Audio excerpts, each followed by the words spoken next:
Hello friends, ഞാൻ doctor തൃഷ്ണ, സമത്വം വെൽനസിൻ്റെ chief ഫിസിഷ്യനും medical ഡയറക്ടറും, ട്രിവാൻഡ്രം. ഈ പുളിച്ചു തേട്ടുന്നെന്ന് പറഞ്ഞൊരു പ്രശ്നം പലരെ അലട്ടുന്ന ഒരു കാര്യമാണ്. ഫുഡ് കഴിക്കുന്നതിന് മുമ്പിലുള്ള ഒരു ബുദ്ധിമുട്ട്, കഴിച്ചു കഴിഞ്ഞാലും പ്രശ്നം. അപ്പോൾ ഇതെന്താണ്? ഇത് ശരിക്കും പറഞ്ഞാൽ ഗ്യാസ്ട്രൈറ്റിസിൻ്റെ ഒരു വളരെ കോമൺ സിംറ്റമാണ്. എന്താണ്? റിട്രോസ്റ്റേണൽ ബേൺസ്. അതായത് നമ്മൾ ഭക്ഷണം കഴിക്കുന്നതിന് മുമ്പേ നമുക്ക് തോന്നാം, കഴിച്ചും കഴിഞ്ഞിട്ട് തോന്നാം. രണ്ടവസ്ഥയിലും നമുക്ക് നെഞ്ചെരിച്ചിൽ പോലെ വരാം. അപ്പം ഇത് സാധാരണ നമ്മൾ കാണുന്നത് എപ്പോഴാണ്? സ്പൈസി ഫുഡൊക്കെ കഴിക്കുമ്പോഴാണ് കണ്ടുവരുന്നെങ്കിലും ചില ആൾക്കാർക്ക് ഈവൻ ഫ്രൂട്ട്സ് കഴിക്കുമ്പോൾ പോലും വരുന്നതായിട്ട് കാണുന്നുണ്ട്. ഗ്യാസ്ട്രൈറ്റിസ് എന്ന് പറയുന്നൊരു കണ്ടീഷൻ എന്താണ് ആക്ച്വലി? അത് നമ്മുടെ വയറിനകത്ത് ഉള്ള ഇൻഫ്ലമേഷനാണ്. അസിഡിറ്റിയും ഗ്യാസ്ട്രൈറ്റിസും സെയിം ആണ്. അസിഡിറ്റി എന്ന് പറയുന്നത് ആസിഡ് സെക്രീഷൻ കൂടുന്നുണ്ട്.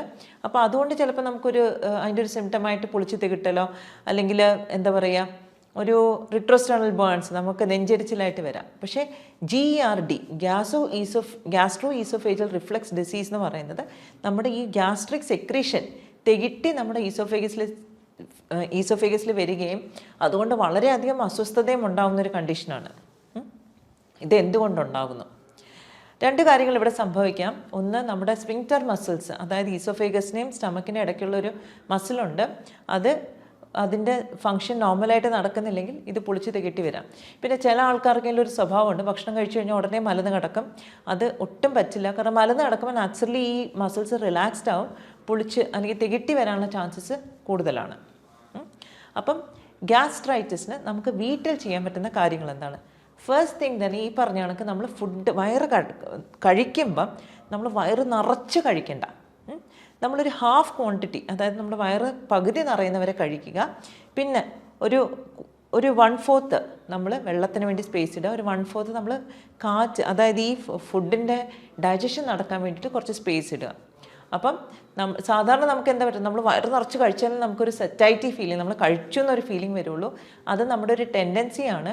കാരണം ഈ വയറെന്ന് പറയുന്നൊരു മസ്കുലർ ഓർഗനാണ്, ഒരു ഷേപ്പ് മസ്കുലർ ഓർഗൻ. അപ്പോൾ അത് എത്ര വികസിക്കാൻ പറ്റുന്നോ അതിന് വികസിക്കാൻ പറ്റും. പക്ഷെ നമുക്ക് വേണ്ടത് എന്താണ്? ഇത് വികസിപ്പിക്കുക എന്നുള്ളതാണ്. ഇതിൽ ആവശ്യത്തിന് നിറഞ്ഞാൽ മതി. ഡൈജഷൻ പ്രോപ്പറായിട്ട് നടക്കണം എന്നുള്ളതാണ്. നമ്മൾ കഴിക്കുന്ന ഭക്ഷണം അത്യാവശ്യം ഈ നമ്മുടെ ആസിഡിൻ്റെ കൂടെ മിക്സായി അതിലെ ഡൈജഷൻ പ്രോപ്പറായിട്ട് നടക്കണം. മാക്രോ ന്യൂട്രിയൻസ്, അതായത് കാർബോഹൈഡ്രേറ്റ് ആയിക്കോട്ടെ, ഫാറ്റ് ആയിക്കോട്ടെ, പ്രോട്ടീൻ ആയിക്കോട്ടെ, ഇതെല്ലാം ഡൈജസ്റ്റ് ചെയ്ത് നമുക്ക് ശരീരത്തിലേക്ക് വലിച്ചെടുക്കാൻ സാധിക്കണം എന്നുള്ളതാണ്. അപ്പം ഗ്യാസ്ട്രൈറ്റിസിൻ്റെ ഈ പറഞ്ഞ കണക്ക് നമ്മുടെ ഒരു പോസ്ചർ നമുക്ക് ഇമ്പോർട്ടൻ്റ് കാര്യം. ചില ആൾക്കാരുണ്ട് ഫുഡ് കഴിച്ച ഉടനെ മുമ്പോട്ട് കുനിയുന്നത്. ഇതിൻ്റെ ഒന്നും ആവശ്യമില്ല. പണ്ടത്തെ ആൾക്കാരൊക്കെ ഓർമ്മയില്ല, ഉച്ചയ്ക്ക് ഊണ് കഴിഞ്ഞാൽ കാലൊക്കെ നീട്ടി ചാരി കസേരയിലിരിക്കും. അപ്പം മലന്ന് കിടക്കണ്ട നമുക്ക്, പക്ഷേ ചാരിയൊക്കെ ഒന്ന് റിലാക്സ് ചെയ്യുന്നതുകൊണ്ട് കുഴപ്പമില്ല. സെക്കൻഡ് തിങ് നമുക്ക് ചെയ്യാൻ പറ്റുന്നതെന്ന് വെച്ചാൽ, ഈ അസിഡിറ്റി ഉള്ള ആൾക്കാർക്ക് സാധാരണ 2 സിറ്റുവേഷൻ നടക്കാം. ഒന്ന്, വിശപ്പുള്ളപ്പോഴായിരിക്കും നമുക്കൊരു ഡിസ്കംഫർട്ട്, ചിലപ്പോൾ വയറുവേദന വരും. അല്ലെങ്കിൽ ഭക്ഷണം കഴിച്ചു കഴിഞ്ഞിട്ട് വയറുവേദന വരാം. യൂഷ്വലി ഭക്ഷണം, അതായത് എംപ്റ്റി സ്റ്റമക്കിൽ വയറിൽ ഭക്ഷണം ഇല്ലാത്തൊരു സമയത്ത് വയറുവേദന വരുന്നത് മിക്കവാറും ഗ്യാസ്ട്രിക് അൾസറിൻ്റെ ഒരു ലക്ഷണമാണ്. അപ്പം കുറേ കാലമായിട്ട് അസിഡിറ്റി നിന്നിട്ട് ഗ്യാസ്ട്രൈറ്റിസ് ഉണ്ടായിട്ട് അവിടെ അൾസർ, ഒരു മുറിവുണ്ടാകുന്നതാണ് വയറിനകത്ത്, പ്രത്യേകിച്ചും താഴ്ഭാഗത്ത് മുറിവുണ്ടാകുന്നതാണ് ഗ്യാസ്ട്രിക് അൾസർ. ഇനി ഭക്ഷണം കഴിച്ചു കഴിഞ്ഞിട്ടാണ് നമുക്ക് വേദന വരുന്നതെങ്കിൽ മോസ്റ്റ് ലൈക്ലി അത് ഡിയോഡിനൽ അൾസറാണ്, നമ്മുടെ ചെറുകുടലിൽ വരുന്ന അൾസറാണ്. ഇത് രണ്ടും ആസിഡ് സെക്രീഷൻ്റെ ഒരു ഇഫക്റ്റ് കൊണ്ട് തന്നെയാണ്. അപ്പം ആസിഡ് സെക്രീഷൻ എങ്ങനെയാണ് കൂടുന്നത്? പലപ്പോഴും നമ്മൾ ശ്രദ്ധിച്ചിട്ടുണ്ട്, നേരത്തെയൊക്കെ നമ്മൾ പറയുന്ന ഹറി, വറി ആൻഡ് കറി, ഈ 3 കാര്യങ്ങൾ നമ്മുടെ ആസിഡിറ്റി ഉണ്ടാക്കുന്നു. അത് തികച്ചും ശരിയാണ്. പെട്ടെന്ന് ധൃതി പിടിച്ചുള്ള ഒരു ഭക്ഷണം കഴിപ്പ്, അല്ലെങ്കിൽ ധൃതി പിടിച്ചുള്ള ഒരു ആറ്റിറ്റ്യൂഡ്, പിന്നെ അനാവശ്യമായിട്ടുള്ള ടെൻഷൻ അടിക്കുന്ന ഒരാൾ, എപ്പോഴും വറീഡാണ്, അത് കുഴപ്പമാവോ, ഇത് കുഴപ്പം, വെരി ആങ്ഷ്യസ് പേഴ്സൺ, പിന്നെ വളരെ സ്പൈസി ഫുഡ്, ഇതെല്ലാം ഗ്യാസ്ട്രിക് സെക്രീഷൻ കൂട്ടാൻ സാധ്യതയുള്ളതാണ്. ഇത് കൂടാണ്ട് വളരെ ഇമ്പോർട്ടൻ്റ് ആയിട്ട് ഒരു കാര്യമുണ്ട്, ഇൻഫെക്ഷൻ. എന്തെങ്കിലും ഇൻഫെക്ഷൻസ് ഉണ്ടെങ്കിലും അതും ചിലപ്പോൾ ഗ്യാസ്ട്രിക് ആസിഡിൻ്റെ സെക്രീഷൻ കൂട്ടിയേക്കാം. അതിൽ കോമൺ ആയിട്ടുള്ളൊരു ഇൻഫെക്ഷനാണ് ഹെലിക്കോബാക്ടർ പൈലോറിയുടെ ഇൻഫെക്ഷൻ. അപ്പം ഒരു ബാക്ടീരിയൽ ഇൻഫെക്ഷനോ ഒരു വൈറൽ ഇൻഫെക്ഷനോ അല്ലെങ്കിൽ ഈ പറഞ്ഞ കണക്കുള്ള കുറച്ച് കാര്യങ്ങളോ ഉണ്ടെങ്കിൽ നമുക്ക് ആസിഡ് സെക്രീഷൻ ആവശ്യത്തിലും അധികം ഉണ്ടാകാം. അത് നമുക്ക് ഇവൻച്വലി നമ്മുടെ വയറിനകത്ത് ഒരു മ്യൂക്കോസൽ ലെയർ ഉണ്ട്, ഒരു നമുക്ക് വയറിൻ്റെ കോശങ്ങളെ ഡിസ്ട്രോയ് ചെയ്യാത്ത രീതിയിലൊരു നല്ല ലൈനിങ് ഉണ്ട്.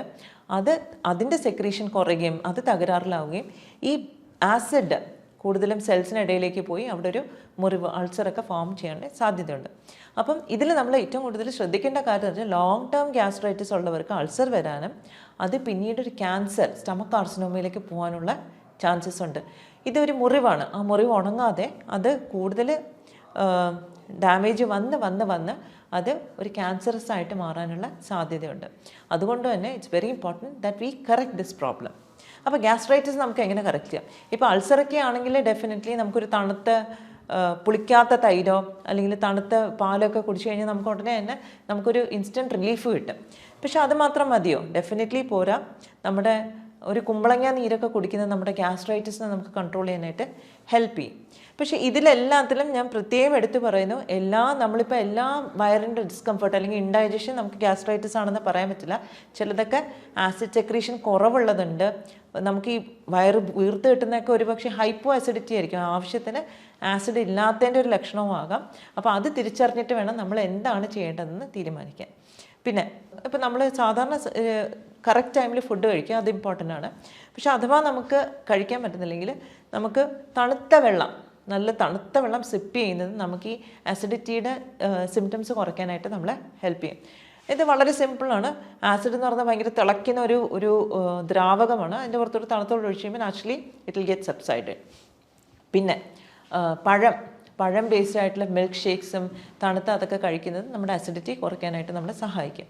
റോബസ്റ്റ പഴമൊക്കെ അതിന് വളരെ നല്ലതാണ്. പക്ഷേ if there is an underlying bacterial infection എന്തെങ്കിലും ഉണ്ടെങ്കിൽ ഡെഫിനറ്റ്ലി ആ ഇൻഫെക്ഷൻ നമ്മൾ ആദ്യം ട്രീറ്റ് ചെയ്യണം. എന്നിട്ട് വേണം നമ്മൾ ബാക്കി, അതാണ് അതിൻ്റെ മെയിൻ കോസ്. അപ്പോൾ അതിനെ കറക്റ്റ് ചെയ്യുമ്പോൾ തന്നെ നമുക്ക് ഗ്യാസ്ട്രൈറ്റിസ് സിംറ്റംസ് കുറയും. ബാക്കി പിന്നെ നമുക്ക് ആസിഡ് സെക്രീഷൻ ബാലൻസ് ചെയ്യാനും മ്യൂക്കോസൽ ലൈനിങ് നമുക്ക് പ്രോപ്പറാക്കാനും നമുക്ക് ബാക്കി കാര്യങ്ങൾ ചെയ്യാനായിട്ട് പറ്റും. പിന്നെ ഇതിൽ വെജിറ്റേറിയൻസിന് വളരെ കോമൺ ആയിട്ട് കാണുന്നതാണ് ഗ്യാസ്ട്രിക് ഡിസ്കംഫർട്ട് അല്ലെങ്കിൽ ഇൻഡൈജഷൻ. ഗ്യാസ്ട്രൈറ്റിസ് ഉള്ളവർക്ക് വളരെ കോമൺ ആയിട്ട് കാണുന്നതാണ് വൈറ്റമിൻ B12 ഡെഫിഷ്യൻസി. അത് കാരണം നമ്മുടെ വയറിനകത്തുള്ള കോശങ്ങളിൽ നിന്നാണ് ഇൻട്രിൻസിക് ഫാക്ടർ എന്ന് പറഞ്ഞിട്ട് ഒരു കെമിക്കൽ റിലീസ് ആവാം. അതാണ് വൈറ്റമിൻ B12 അബ്സോർബ് ചെയ്യാനായിട്ട് ഹെൽപ്പ് ചെയ്യുന്നത്. പലപ്പോഴും വെജിറ്റേറിയൻസിൽ ഇത് ഡെഫിഷ്യൻ്റ് ആണ്. ഗ്യാസ്ട്രൈറ്റിസ് ഉള്ളവർക്കും ഡെഫിഷ്യൻ്റ് ആയിട്ട് കാണാറുണ്ട്. അപ്പം വൈറ്റമിൻ B12 ഡെഫിഷ്യൻസി വരുന്നു. അതും തന്മൂലം പലപ്പോഴും ന്യൂറോളജിക്കൽ സിംറ്റംസ് ആയിരിക്കും. ചിലപ്പം കൈപ്പെരുപ്പ്, കാല് പെരുപ്പ്, ഇങ്ങനത്തെ കണ്ടീഷൻസും വരാറുണ്ട്. അപ്പം ഡെഫിനറ്റായിട്ട് നമ്മൾ വൈറ്റമിൻ B12 കൂടെ ഒന്ന് ചെക്ക് ചെയ്യണം. കാരണം ഡെഫിഷ്യൻ്റ് ആണെങ്കിൽ നമ്മളത് റിപ്ലനിഷ് ചെയ്യണം, അല്ലെങ്കിൽ ലോങ് ടേം ന്യൂറോളജിക്കൽ ഡാമേജിലേക്ക് പോകാൻ സാധ്യതയുണ്ട്. അപ്പോൾ ഗ്യാസ്ട്രൈറ്റിസിന് ഈ പറഞ്ഞ കണക്ക് നമ്മൾ ഡയറ്റിൽ തന്നെ വളരെ സിമ്പിളായിട്ട് നമുക്ക് മാനേജ് ചെയ്യാം. അങ്ങനെ ഒരു ടെൻഡൻസി നമുക്കുണ്ടെങ്കിൽ തന്നെ നമ്മുടെ ഡയറ്റിൽ ഇൻകോപ്പറേറ്റ് ചെയ്യുന്നത് ഒത്തിരി ചൂടുള്ള ഫുഡല്ല, വളരെ മൈൽഡായിട്ട് ഫുഡാണ്. തണുത്ത തൈര്, പുളിക്കാത്ത തൈര്, തണുത്ത പാല്, റോബസ്റ്റ പഴം, ഇതെല്ലാം നമ്മളെ അക്യൂട്ട് ഫേസ് ഓഫ് ഗ്യാസ്ട്രൈറ്റിസിൽ നമ്മളെ ഹെൽപ്പ് ചെയ്യും. പിന്നെ അത്യാവശ്യം നമ്മൾ പീരിയോഡിക്കലി തന്നെ വെള്ളം കുടിക്കുക. ഒരു അസിഡിറ്റിയുടെ സിംറ്റം ഉള്ള സമയത്താണെങ്കിൽ തണുത്ത വെള്ളം തന്നെ കുടിക്കുക. അത് തന്നെ ആയിരിക്കും നമുക്ക് ബെനിഫിഷ്യൽ. പിന്നെ അൾസർ അങ്ങനത്തെ കേസസ് ഉണ്ടെങ്കിൽ കുറച്ചുകൂടെ കെയർഫുള്ളായിട്ടത് മാനേജ് ചെയ്യണം. അൾസർ ആണെങ്കിൽ that means it's A long term gastritis. അപ്പോൾ ഗ്യാസ്ട്രൈറ്റിസ് ഉണ്ടാവുന്ന റീസൺസ് നമ്മൾ അഡ്രസ്സ് ചെയ്യണം. സ്ട്രെസ്സ് വളരെ മേജറായിട്ടുള്ളൊരു ഫാക്ടർ തന്നെയാണ്. അപ്പം സ്ട്രെസ്സിനെ അഡ്രസ്സ് ചെയ്യണം, ഇൻഫെക്ഷൻസിനെ അഡ്രസ്സ് ചെയ്യണം. അപ്പം ഗ്യാസ്ട്രൈറ്റിസ് ഉള്ളവരെല്ലാം instead of having an antacid, കാരണം ആൻറ്റാസിഡ് എന്താ വെച്ചാൽ നമ്മൾ ലോങ് ടേം യൂസ് ചെയ്ത് കഴിയുമ്പം നമുക്ക് ഗ്യാസ്ട്രിക് സെക്രീഷൻ നമുക്ക് ആവശ്യമുണ്ട് ഡൈജഷന്. കുറേ നാൾ ആൻറ്റാസിഡ് യൂസ് ചെയ്ത് കഴിയുമ്പോൾ ഗ്യാസ്ട്രിക് സെക്രീഷൻ ഇല്ല, നമ്മുടെ ഡൈജഷനെ അത് ബാധിക്കുന്നു. നമ്മൾ ന്യൂട്രീഷണൽ ഡെഫിഷ്യൻസിയിലേക്ക് പോകും. അപ്പോൾ നമുക്കത് വേണ്ട.